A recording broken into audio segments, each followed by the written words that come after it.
अस्सलाम वालेकुम friends, welcome back to top smarties. Drama serial Dastak. बेशक इस माशरे में औरत का अकेले रहना बहुत मुश्किल है।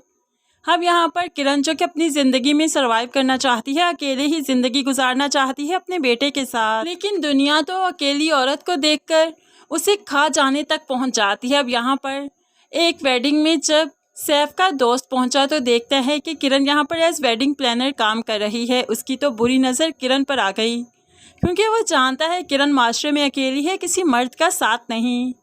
ऐसे में वो इंसान अपनी बीवी के साथ था, लेकिन फिर भी नज़रें किरण पर जमी थी। वो तो किरण के बारे में सब कुछ मालूमात करते हुए उसके फ्लैट तक पहुंच जाता है, उसकी इज्जत लूटने की कोशिश करता है। एंड इसी वक्त यहाँ पर मोइज़ आ गया और किरण की इज्जत बच गई। उसके बाद किरण को एहसास हुआ कि मर्द का औरत के साथ होना इस माशरे में कितना ज़रूरी है। तभी तो उसने सोच लिया कि चाहे मोइज़ के वालिद माने या ना माने, लेकिन वो मोइज़ के साथ ही शादी करेगी। मोइज़ के साथ वो खुद को सिक्योर फील करती है। ऐसे ही उसे शोहर और फिर शानी को बाप का प्यार मिल जाएगा, तहफ़्फ़ुज़ मिल जाएगा। तभी तो वो मोइज़ को हाँ कर देती है। तो मोइज़ बहुत खुश है, दोनों साथ में काफ़ी अच्छा वक्त गुजारते हैं। किरण अपने माँ बाप को भी ये सब कुछ बताती है तो माँ बाप भी बहुत खुश हुए। लेकिन कुछ रिश्ते जो कि हमेशा ही हमसे जेलस हुआ करते हैं, वो हमें खुश नहीं देख सकते। ऐसे ही किरण की फूफो का रिश्ता, वो यहाँ पर पहुँच गई। जब मालूम पड़ा कि किरण की शादी तय हो गई तो वो तो अब भड़कने लगी कि जब लड़के के माँ बाप राजी नहीं तो कैसे किरण की शादी वहाँ पर हो सकती है। तुम लोगों ने क्या उसे अंधे कुएं में धकेलना है। लेकिन बाप इस बार अपनी बहन की कुछ नहीं सुनेगा। तभी तो बहन ने जब इंसल्ट फील की तो गुस्से की आलम में यहाँ से निकलती बनी कि मेरी तो यहाँ पर कोई इज्जत नहीं। जब मोइज़ के बाप को मालूम पड़ा कि मोइज़ शादी कर रहा है और किरण भी मान गई तो वो तो और भी भड़क जाता है। माँ ने बहुत कोशिश की कि बाप को समझाए, लेकिन बेसूद, वो तो किसी तौर मानने को तैयार ही नहीं। दूसरी तरफ सैफ के दोस्त ने उसे बता दिया कि किरण कितनी कामयाब वेडिंग प्लानर बन चुकी है, उसका बिजनेस बहुत अच्छे से चल रहा है और उसने अपने लिए एक लड़का भी ढूंढ लिया।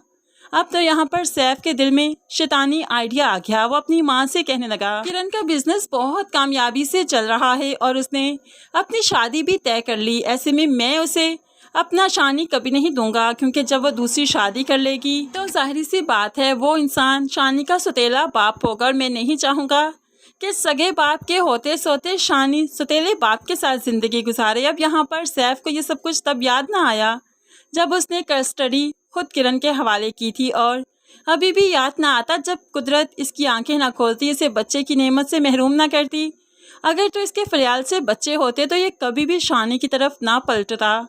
यहाँ पर माँ रोकती है कि तुम किरण को उसकी ज़िंदगी जीने दो। इतने अरसे के बाद अगर उसने अपने लिए खुशियों का इंतखाब किया है तो क्या ही बुरा है।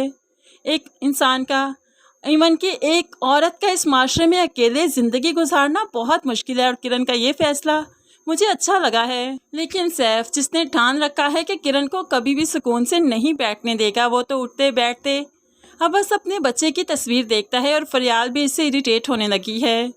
उसने सोच रखा है कि जैसे ही निकाह हो जाएगा वो अब अदालत में केस दायर करेगा और तब अदालत उसके हक़ में फ़ैसला करेगी, क्योंकि माँ बाप में से जो भी दूसरी शादी कर ले, अगर बच्चे उनके पास हों तो दूसरा इंसान कस्टडी के लिए केस करे तो कानून उस इंसान को बच्चा दे दिया करती है। इस तरह से सैफ की साइड काफ़ी स्ट्रॉन्ग हो जाएगी। अब शानी आ जाए उससे पहले फरियाल चाहती है कि बच्चा अडॉप्ट कर ले। तभी तो वो ऑर्फन हाउस फिर से जाती है और वो बच्चा आज फरियाल का बाजू पकड़ते हुए उसे माँ बुलाता है, और फरियाल तो काफ़ी इमोशनल हो गई। लेकिन ऑर्फन हाउस वाले कभी भी एक इंसान को बच्चा नहीं दिया करते। पूरा कपल आकर जब बच्चा ले जाए, उनकी कस्टडी ले, तो फिर ही ये लोग दिया करते हैं। अब यहाँ पर फरियाल के साथ भी ऐसा ही हो रहा है। फरियाल तो चाहती है इस बच्चे को आज ही घर ले जाए, लेकिन ऑर्फन हाउस वालों ने कह दिया अपने शोहर को साथ लेकर आओ, दोनों पेपर साइन करो और फिर ही ये बच्चा आपको देंगे। तो जाकर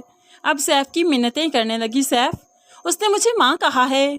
मैं बहुत इमोशनल हो गई, मुझे पहली बार किसी ने माँ कहा। तो सैफ कहने लगा तुम्हारे जज्बात को मैं रद्द नहीं करूँगा, माँ का लफ्ज़ है ही ऐसा कि कोई माँ कहते तो जज्बात उभर आते हैं, लेकिन तुम मेरी भी तो सुनो ना।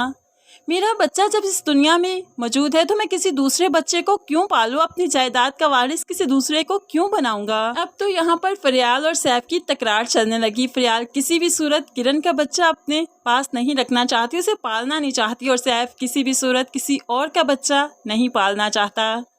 सैफ दरअसल तो किरण को तंग करना ही चाहता है। अगर किरण दूसरी शादी ना कर रही होती तो होप्सो वो फरियाल की बात मान जाता, लेकिन आज जब वो दूसरी शादी कर रही है, अपने लिए खुशियां ढूंढ रही है, तहफ़्फ़ुज़ ढूंढ रही है, तो ऐसे में सैफ उसे सुख की नींद भला कैसे सोने देगा। सैफ तो उसके लिए बड़ी आजमाइश बनकर उसके सामने आने वाला है।